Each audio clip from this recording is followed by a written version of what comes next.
20. yüzyılın başlarında Marksizmi benimseyen Alman sosyal demokratları Almanya'nın en büyük partisi haline gelmişti. Marx geleneksel partileri ve işçi sendikalarını küçümsüyordu. Çünkü Marx'a göre söz konusu bu burjuva hükümetleri bu geleneksel partileri ve işçi sendikalarını kolayca ezecekti. Ne var ki Alman sosyal demokratları Marx'ın bu öngörüsünün aksine başarıya ulaşmıştı. Seçimleri bir kazanmaya başlamışlar ve sendikaları daha yüksek ücretler ve daha iyi çalışma koşulları elde edilmesini sağlamıştı. Bu noktada bazı sosyalistler işçi sınıfının devrim olmadan hedeflerine ulaşabileceğini düşünmeye başladı. Eduard Bernstein, Evrimsel Sosyalizm adlı eserinde işçi sınıfının bu elde ettiği gerçek kazanımlara dikkat çekerek Marx'ın kapitalizmin çöküşü ve devrimcilik konusunda yanıldığı sonucuna varmıştı. İşçi sınıfına somut faydalar sağlayan reformların aynı zamanda sosyalizme de yol açabileceğini ileri sürüyordu. Bu şekilde Bernstein, Marksizmi tekrar elden geçirirken Ortodoks Marksistler tarafından kendisine atfedilen ve aslında aşağılayıcı bir ifade olan revizyonist unvanını da kazanmıştı. Almanya'da talihsiz Weimar Cumhuriyeti döneminde ki bu 1919 ve 1933 yılları arasına işaret eder, sosyal demokratlar militanlıklarını azaltmışlar ve demokrasiyi kurtarmak için liberaller ve katoliklerle birlikte de çalışmışlardı. Naziler tarafından zulme uğrayan Alman sosyal demokratları 2. Dünya Savaşı'ndan sonra yeniden canlanmış ve 1959'da neredeyse tüm sosyalist partiler gibi Marksizmi de tamamen bırakmıştı. Birçok ülkede sosyal demokratlar pozisyonlarını yumuşattıkça giderek daha fazla seçim kazanmaya başlamışlardı. Hatta öyle ki bazılarınca eleştirilerin hedefi olmuşlar ve iddia o ki kendilerini devrimden eser kalmayan merkez sol partilere dönüştürmüşlerdi. Ama sosyal demokratların refah devletçiliğinin büyük de bir sorunu vardı. O da son derece pahalı olmalarıydı. En basit şekilde anlatmak gerekirse sosyal yardımları ödemek için sürekli vergiler artıyordu ve bu da hükümetleri oldukça pahalıya patlıyordu. Sosyalizm nedir videomuzda 20. yüzyılın başlarında birbirine zıt düşen reformist sosyalistlerle devrimci sosyalistler arasında bir ayrım yapmıştık. Bu ayrımdaki devrimci sosyalistlerden ve komünizmden bir başka videomuzda zaten bahsetmiştik. Bu videoda ise gelin reformist sosyalistlerin izinden gidelim ve sosyal demokrasi nedir sorusuna yanıt arayalım.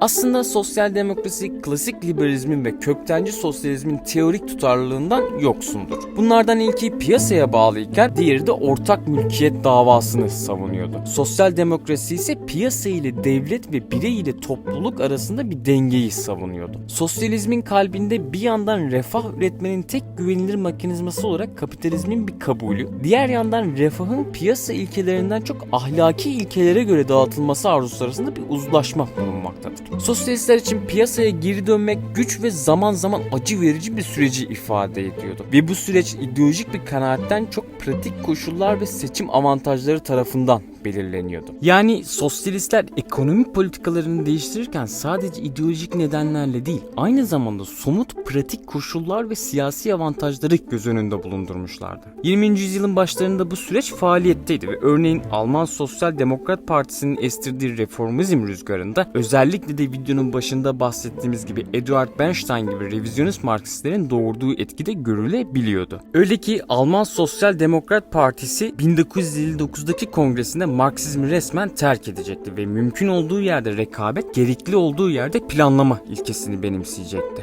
Benzer bir süreç Marksizmin kesinliğe hiçbir zaman demir atmamış olan etik veya ütopik sosyalistler arasında da ortaya çıkmıştı. Örneğin baştan beri tedriciliğin kaçınılmazlığı inancına bağlı olan İngiliz İşçi Partisi de 1950'lerden itibaren savunduğu sosyalizme millileştirmeden ziyade eşitlik anlamında yeniden şekil vermişti.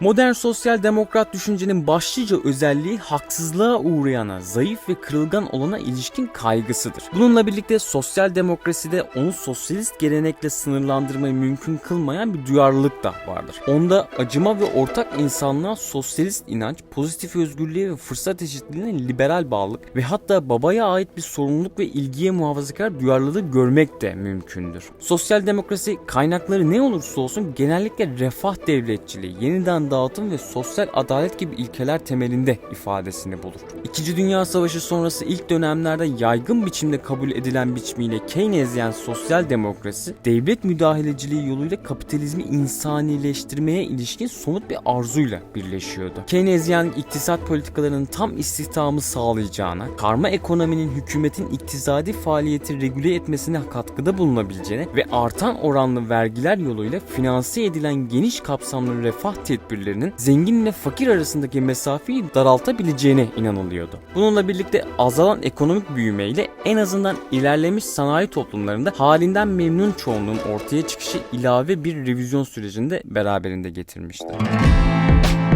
Öte yandan sosyal demokrasinin sosyalist karakteri uzun zamandır birçok bakımdan sorgulanıyor. Örneğin bazı sosyalistler sosyal demokrasi kavramını ilkesiz uzlaşma ve hatta ihaneti ifade eden kötü anlamlarda kullandılar.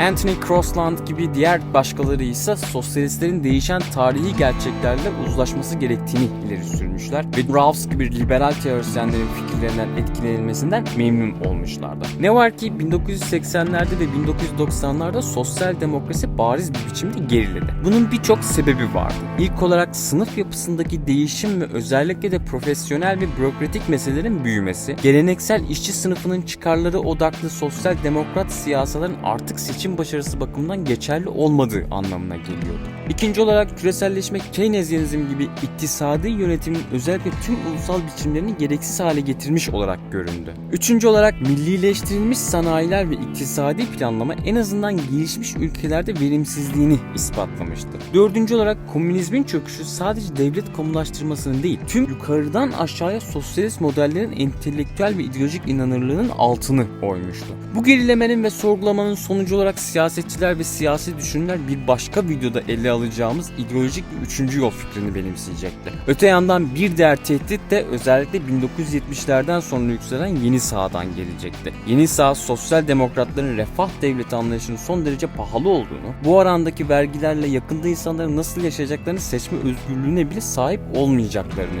iddia edecekti. Bu yeni sağdan da bir başka videoda bahsediyor olacağız.